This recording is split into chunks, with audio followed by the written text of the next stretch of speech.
pada pagi hari ini kita mulai. Mari kita berdoa bersama-sama. Berdoa mulai.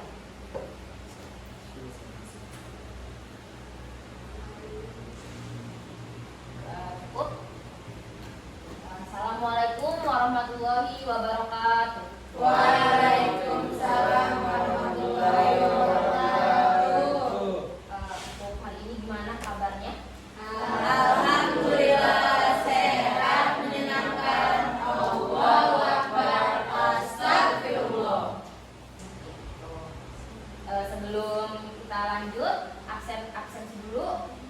Rosita, namanya Rosita aja.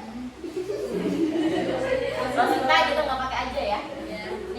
Ningrum Ramadhani, Kayla Sigi Khairunisa, bener? Yus Rotul Hamidah,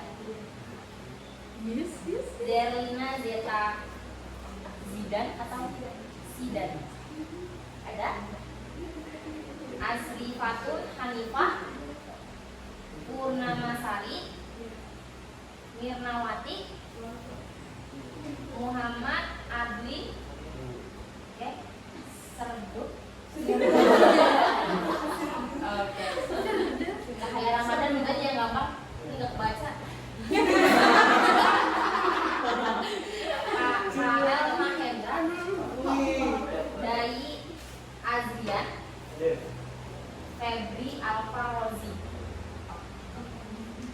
Oke, di sini saya sebagai guru BK.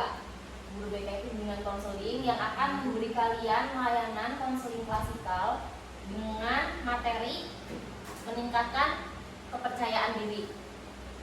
Tujuan dari layanan konseling ini yaitu meningkatkan kepercayaan diri kalian, menganalisis biar kalian tahu di mana letak kepercayaan diri kalian, terus membentuk kepercayaan diri kalian serta mengelola kepercayaan diri.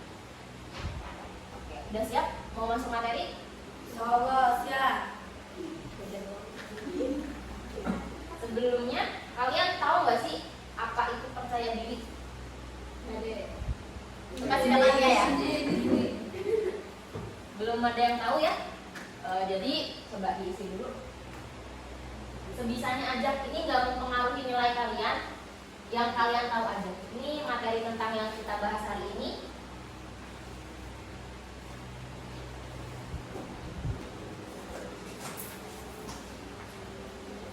Terima kasih. Selanjutnya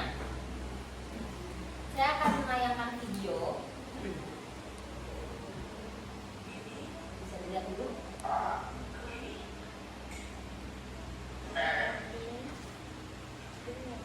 Kedengeran nggak suaranya?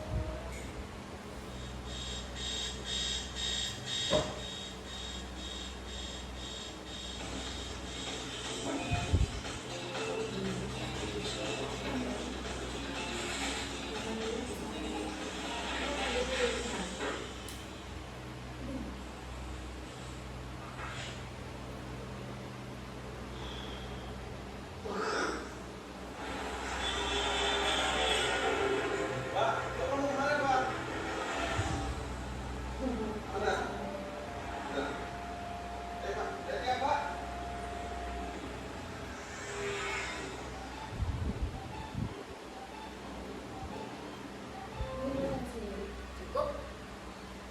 Dari video dan kuis yang kalian jawab tadi, kira-kira udah dapat belum? Apa itu percaya diri? Gak ada? Oke, kita lanjut aja. Jadi, percaya diri adalah keyakinan pada diri sendiri, baik itu tingkah laku, emosi, dan kerohanian yang bersumber dari hati, nurani untuk mampu melakukan segala sesuatu sesuai dengan kemampuannya, untuk memenuhi kebutuhan hidup agar hidup lebih bermakna. Jadi, menurut kalian percaya diri itu penting nggak? Kenapa? Bisa mengatur diri kita gitu. Jadi percaya diri itu sendiri memang sebenarnya itu udah ada, cuman kayak di diri kita tuh mungkin belum menemukan. Maka tadi tujuan dari layanan ini yaitu menganalisis biar kita tahu gitu percaya diri kita itu ada di mana. Mungkin ada yang di sini sekolah olahraga, mungkin nanti bisa ditanggung jawabkan di bidang olahraga kepercayaan dirinya, nanti dia lebih pede kayak gitu. Atau mungkin ada yang pintar public speaking, lebih baik kayak banyak-banyak baca biar lebih banyak kata yang didapat. Selanjutnya ada faktor yang mempengaruhi kepercayaan diri. Yang pertama ada faktor eksternal. Faktor eksternal sendiri ada pendidikan, lingkungan, dan pengalaman hidup. Jadi kenapa pendidikan itu mempengaruhi kepercayaan diri seorang? Kan sekarang kayak banyak orang yang pendidikannya rendah, dia dipandang rendah, akhirnya dia percaya dirinya hilang, tutup kan. Jadi sedangkan orang yang pendidikannya tinggi itu dia lebih menonjol gitu, lebih kelihatan kepercayaan diri. Sebenarnya kalau menurut saya sendiri, pendidikan itu nggak terlalu penting untuk kepercayaan diri itu. Dari kitanya aja yang mau kayak sebenarnya kayak kita lulusan SMA tapi kita mau aktif dalam suatu kegiatan, terus di situ kita otomatis punya relasi dong di situ. Nah, di situ bisa menumbuhkan kepercayaan diri kita sendiri lewat organisasi.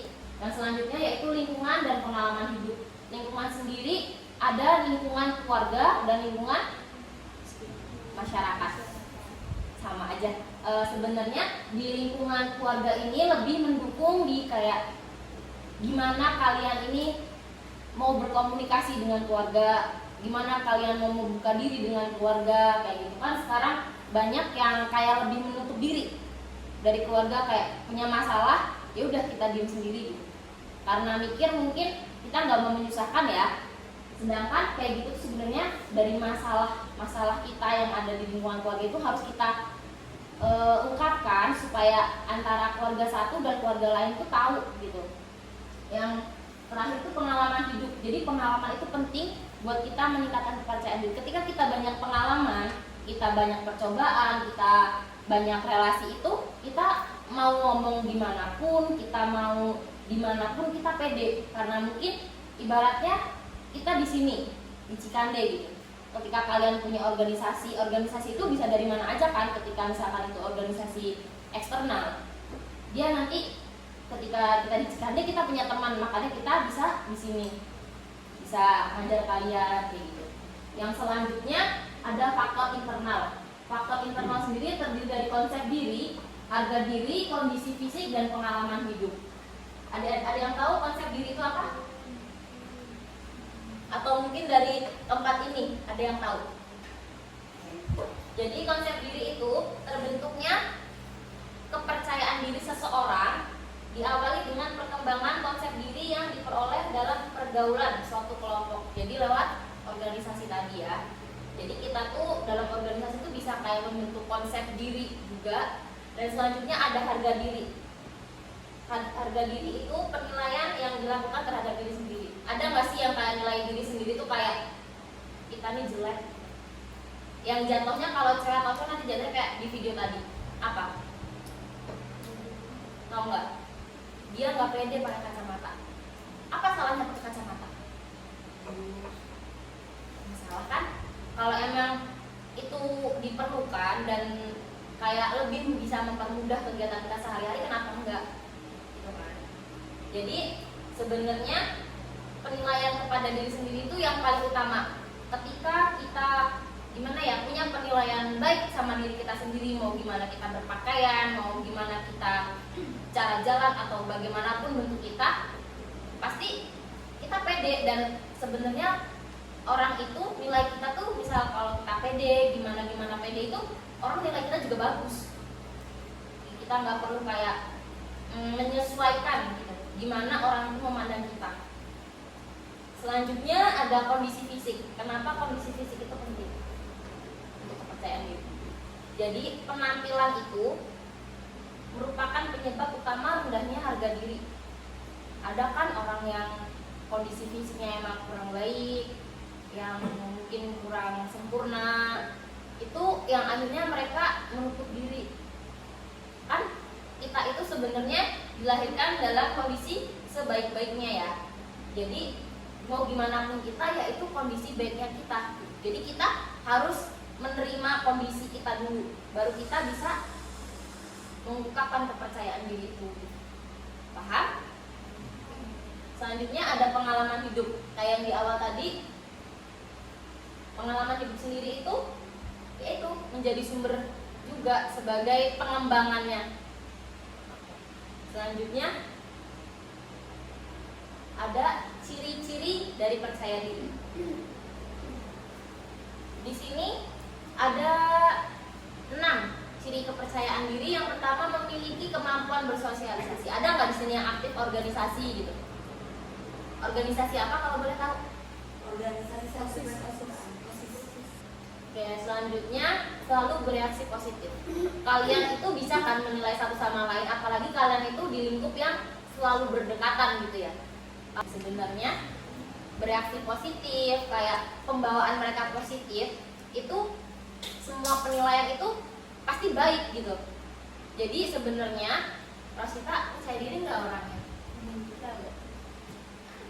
Kalau tadi satunya siapa? Percaya diri nggak?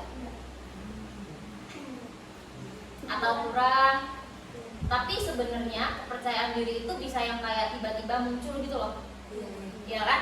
Kayak misalkan mungkin di lingkup yang kayak lebih rendah dari kalian, ke anak-anak kita lebih pede mengungkapkannya ya kan? Iya. Atau enggak di yang anak SMP kan di bawah kalian tuh, otomatis kayak kalian lebih kayak pede gitu, kalian mau ngomong apapun karena mungkin kalian dianggapnya lebih tahu. Jadi kalian juga bisa percaya diri di situ, ya kan? Yang ketiga ada bersikap tenang dalam segala sesuatu. Ada nggak sih yang kayak ketika kalian belum ngerjain tugas nih contoh, terus dia tuh yang kayak rungsing, tau rungsing nggak? Kayak jadi kayak pembawaan dia tuh kayak gimana ini? Kita belum ngerjain tugas ini, gimana ini? Kayak gitu ada nggak? Banyak. Sebenarnya kalau dari situ, kalau kita pembawaannya tenang, itu kayak ya udah, kalau misalnya belum ngerjain, ya udah kerjain. Sikap yang kita nggak tenang itu membuat kita malah lebih lama dalam pengerjaan yang seharusnya kita bisa selesai dari tugas itu. Akhirnya kita malah mikirin rungsingnya kita, ya kan? Ada nggak sini yang kayak rungsingnya sampai banget gitu? Lebih dikontrol ya. Oke, selanjutnya memiliki kecerdasan yang cukup. Cerdas sama pintar sama nggak sih? Beda. Apa bedanya? Kalau pintar, kalian gimana sih nilai orang pintar itu? Harus nilai bagus gitu. Kalau cerdas? Kalau menurut saya cerdas sendiri itu dia tuh mau gimana ya? Mau membuka diri dalam segala kondisi. Jadi dia tuh cerdas dalam pengaturan dirinya. Jadi kecerdasan itu kita harus mau membuka diri dalam kondisi yang terjadi. Selanjutnya, mampu menyesuaikan diri dan berkomunikasi di berbagai situasi. Ada yang mungkin pernah diwawancara? Belum pernah. Jadi sebenarnya berkomunikasi di berbagai situasi ini bisa dengan lingkungan kita sendiri, atau nanti kita ketika di luar lingkungan sekolah gitu, atau lingkungan masyarakat gitu. Selanjutnya itu memiliki kondisi mental dan fisik yang mampu menunjang penampilan. Jadi kondisi fisik dan mental ini penting karena ketika seseorang dalam kondisi mental dan fisik yang kurang baik, dia akan menutup diri. Dia nggak akan mau yang membuka diri gimana kita dalam berinteraksi. Selanjutnya, apa aja jenis kepercayaan diri? Oke, jenis kepercayaan diri yang pertama ada kepercayaan diri batin. Kepercayaan diri batin terdiri dari cinta diri, pemahaman diri, tujuan yang jelas, dan berpikir positif. Cintai diri sendiri dulu, baru kita bisa memahami. Udah cinta sama diri sendiri belum? Belum. Tapi kita harus berusaha cinta sama diri sendiri dulu, baru kita bisa memahami diri kita. Selanjutnya kita harus punya tujuan juga. Tujuan kita mau kemana nih ke depannya? Kayak misal kalian setelah lulus mau kemana nih? Udah ada prepare belum? Udah ada gambaran belum mau kemananya? Udah. Itu udah termasuk dalam tujuan yang jelas. Jadi kalian harus mulai dari cintai dulu, nerima dulu diri sendiri, pahami kalian udah punya tujuan, tinggal jalanin dengan pikiran yang positif. Selanjutnya ada kepercayaan diri lahir. Kepercayaan diri lahir ada komunikasi, ketegasan, penampilan diri, dan pengendalian perasaan. Komunikasi penting kan? Kita dimanapun ketika nanti kita masuk dalam ruangan kerja, lingkup kerja atau lingkup perkuliahan, komunikasi itu penting. Selanjutnya ada ketegasan. Kalian tegas nggak di sini? Tegas itu kayak gimana sih? Harus yang bentak-bentak gitu nggak? Enggak. Jadi tegas itu bisa semacam kita itu nggak yang gampang beralih pikiran gitu. Itu jadi biar ketegasan kita itu kelihatan, kita harus kekeh atau percaya sama jawaban kita sendiri. Selanjutnya ada penampilan diri, tadi udah dibahas. Selanjutnya ada pengendalian perasaan. Pengendalian perasaan sendiri itu kayak misalkan tadi yang saya tanyakan, gimana sih kalian kalau misalkan ketemu orang yang kayak emang kalian gak suka gitu. Jadi dalam lingkungan seperti ini mungkin kita juga harus profesional dong ya. Kita harus yang kayak misal kita diharuskan satu kelompok sama si orang yang gak kita suka ini. Gimana respon kalian? Kira-kira Baik itu. Baik. Sebenarnya kita harus menyingkirkan perasaan itu dulu. Kita tuh harus profesional yang kayak ya udah kita kerjain aja. Kita misalkan butuh dia untuk berkomunikasi, ya udah butuh gitu. Jadi pengendalian perasaan itu penting ya bagi kepercayaan diri kita. Selanjutnya ada dampak dari percaya diri. Yang pertama, mudah beradaptasi dengan lingkungan. Kalau kalian percaya sama diri kalian sendiri itu mudah nggak beradaptasi dengan lingkungan? Kayak percaya diri gitu.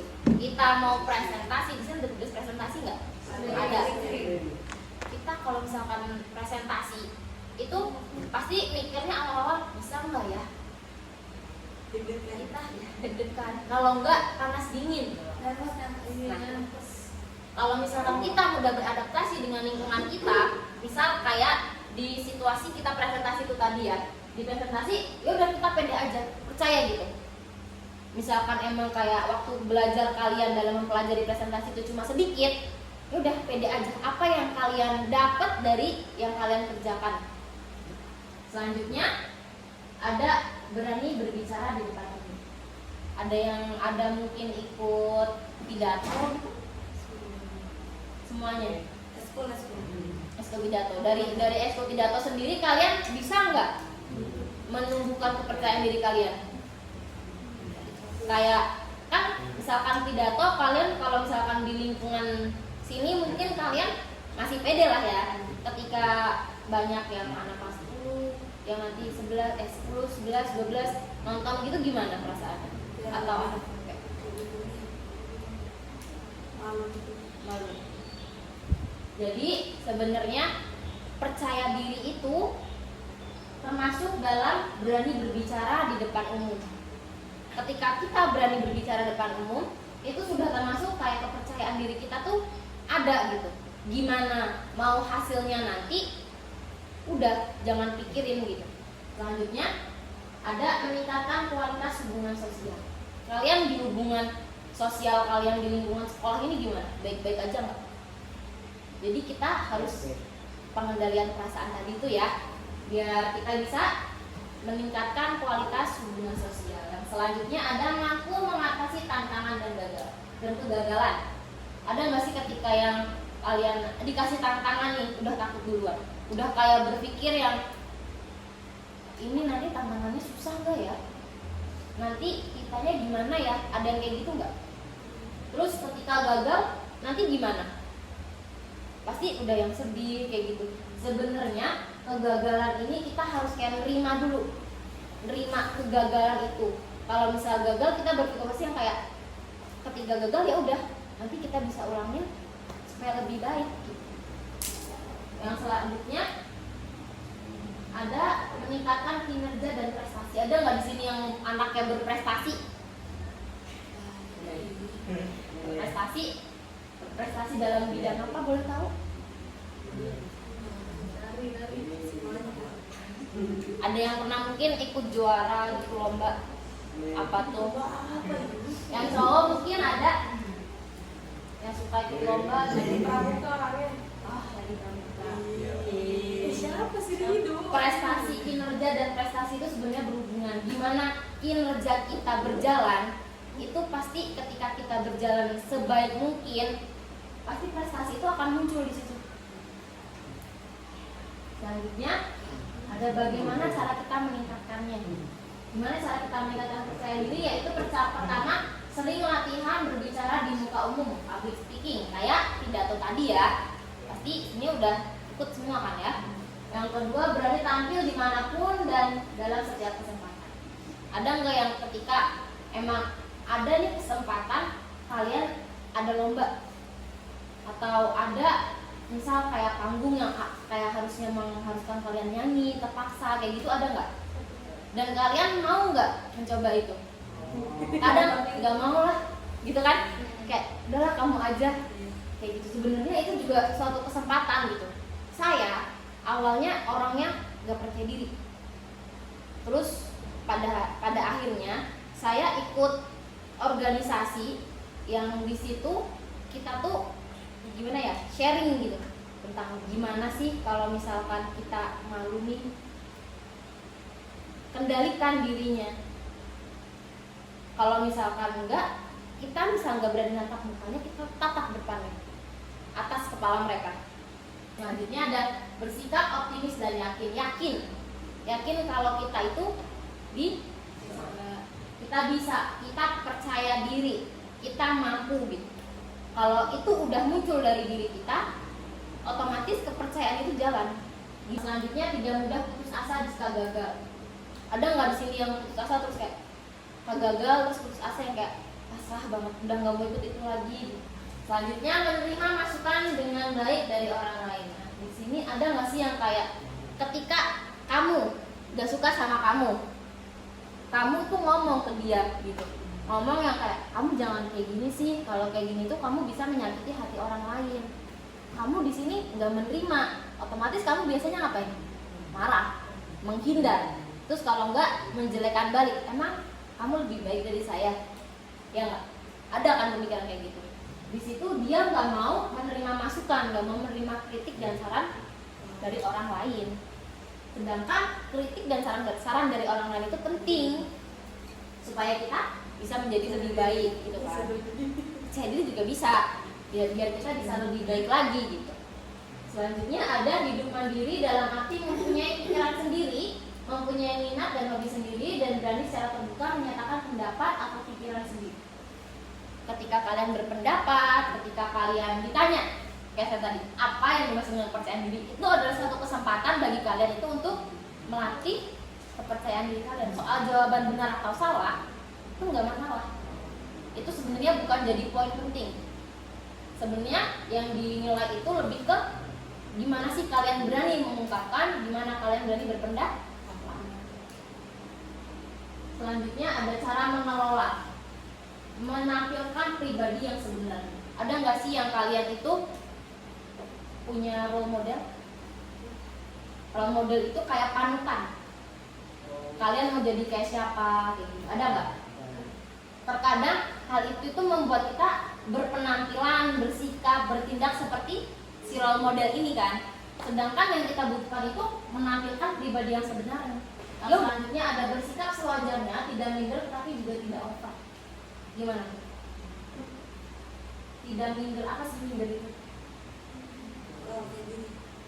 Minder itu kurang percaya diri, malu, tetapi juga tidak over. Jadi ketika misalkan kita bersikap, kita tuh harus yang kayak sewajarnya gitu, jangan berlebihan.